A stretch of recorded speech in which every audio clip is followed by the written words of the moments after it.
Di sini kami dari Kampung 3, di sini kami akan mempresentasikan tentang bencana badai di beberapa wilayah di Jepang. Yang pertama ada pengertian badai.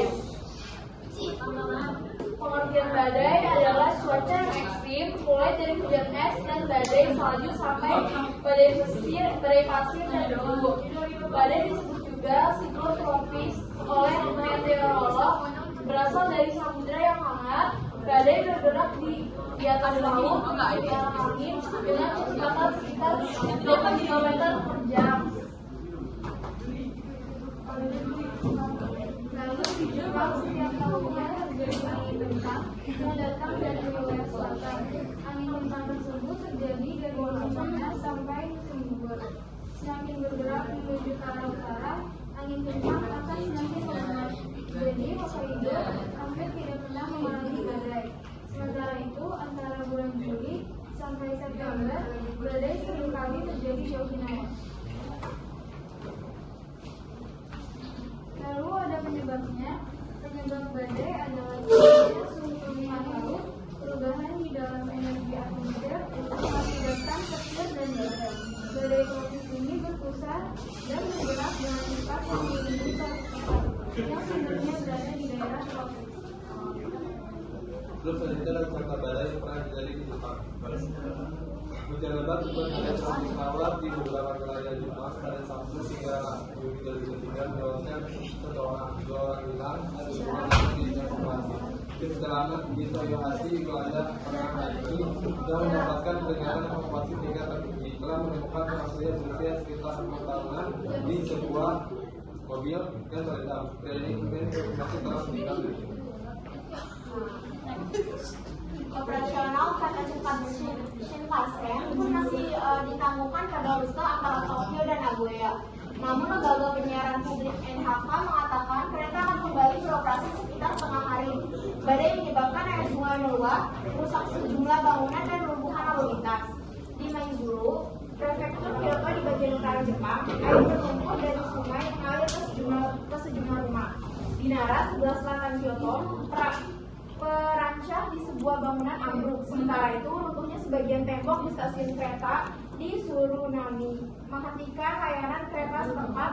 Pemerintah kota setempat menganjurkan kepada 230.000 lebih warga untuk berlindung di bangunan-bangunan yang lebih aman seperti di pusat-pusat kegiatan masyarakat.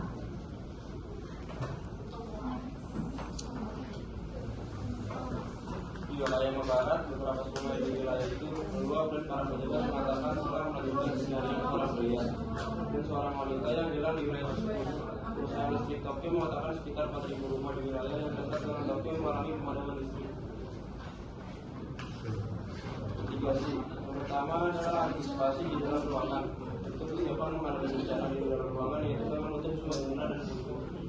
Yang kedua, saat berada di luar, hal pertama yang wajib kalian lakukan yaitu jangan panik. Kalau kalian masih panik, kalian tidak dapat membantu siapapun. Dengan berlari secepatnya menuju arah berlawanan dari berpindah arah atau sebaliknya. Umumnya menyebabkan akan diikuti oleh truk yang menyambar cukup rendah.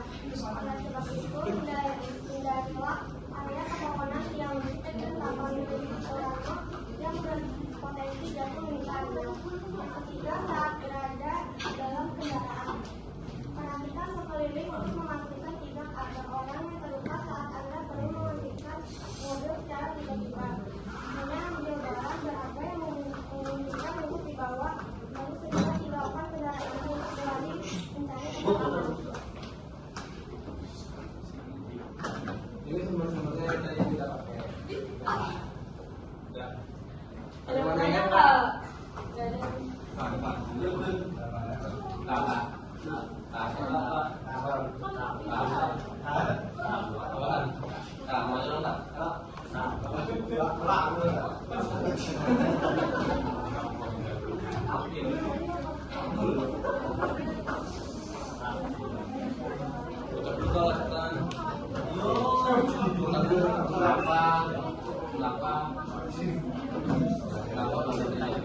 Mau nanya dong, kota apa yang hampir tidak terkena badai? Kota apa yang hampir atau jarang terkena badai?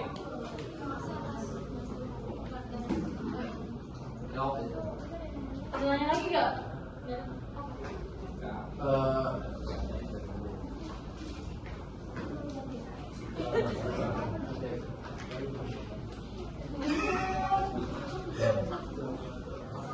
Ini saya mau nanya. Di daerah tinggalnya tertinggal keluar Di daerah tinggal ya tertinggal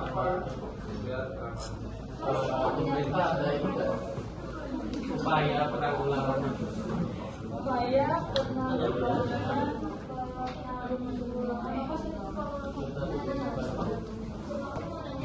badai di daerah Cigata. Cigata ya kata wajar bapak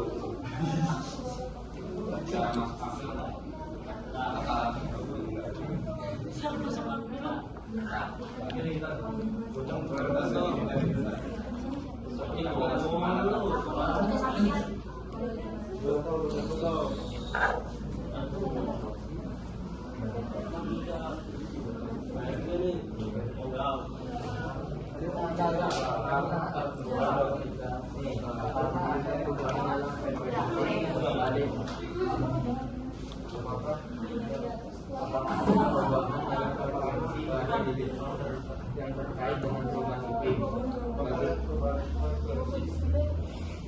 Apakah ada perubahan dalam provinsi badai digital yang terkait dengan perubahan iklim?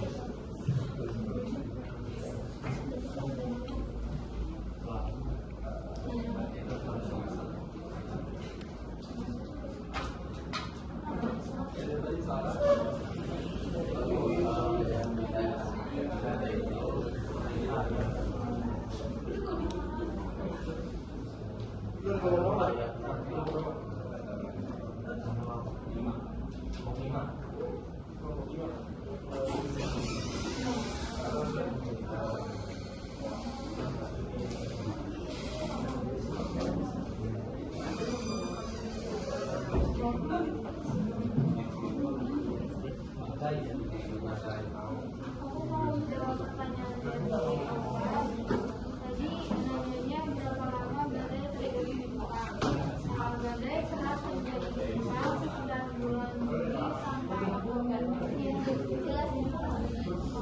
Lalu saya mau mau jawab pertanyaan tadi yang upaya apakah pemerintah melakukan upaya anti-ITB? Itu ya karena Jepang kan negara yang maju dan berkembang, jadi mereka melakukan upayanya di istilah bahasa gitu, jadi agar semua lembaga baik itu doang. Oke? Arido, Jadi apakah ada perubahan Arido, tadi aku tanya kan, apakah ada perubahan dalam frekuensi badai di Jepang yang terkait dengan perubahan iklim? Jawabannya itu perubahan iklim dapat mempengaruhi frekuensi dan intensitas badai di berbagai wilayah di Jepang. Data cuaca menunjukkan bahwa ada tren peningkatan dalam intensitas badai dan cuaca ekstrim di beberapa bagian dunia akibat perubahan iklim. Ini bisa mencakup peningkatan frekuensi badai tropis. Namun, perubahan cuaca dan iklim adalah topik yang kompleks dan pengaruhnya pada badai di Jepang dapat bervariasi. Pentingnya untuk mencatat bahwa efek perubahan iklim dapat berbeda di berbagai wilayah. Jepang ini memiliki sejarah panjang badai tropis, gempa bumi karena letak geografisnya yang rentan. Yang Bintang, tadi pertanyaannya yang dari Bintang,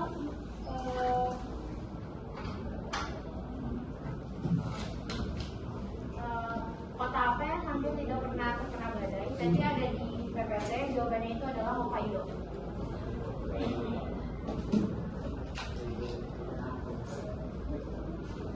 Jadi sekian dari kota kami, kurang lebih berkenan.